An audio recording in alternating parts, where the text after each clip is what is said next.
Welcome to Sweet Life Beat Life. We hope this video helps.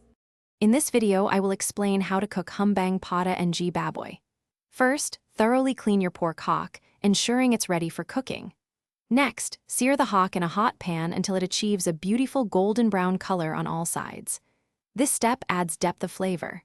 Then, sauté your aromatics, such as minced garlic and sliced onions, until they become fragrant and translucent, forming the flavorful base for our dish.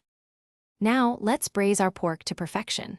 Combine the seared hock with a generous amount of soy sauce, a splash of vinegar, and a touch of brown sugar for that signature sweet and savory balance. Add star anise, dried bay leaves, and whole peppercorns. Pour in enough water or broth to cover the pork, then simmer on low heat for 2 to 3 hours, or until it's incredibly fork tender. As our humba pata nears completion, it's time to add some delightful textures and flavors. Introduce dried shiitake mushrooms and salted black beans for a rich umami boost. During the final 30 minutes of cooking, gently add boiled eggs and banana blossoms.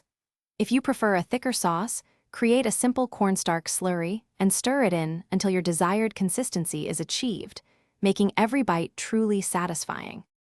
Finally, your delicious humba pata and baboy is ready to be served. Garnish generously with freshly chopped spring onions or crispy toasted garlic for an extra layer of flavor and visual appeal. This rich and tender dish is best enjoyed hot, paired perfectly with a steaming bowl of fluffy white rice. Gather your family and friends to savor this classic Filipino comfort food, a true culinary delight. Thanks for watching. Consider subscribing if we helped you.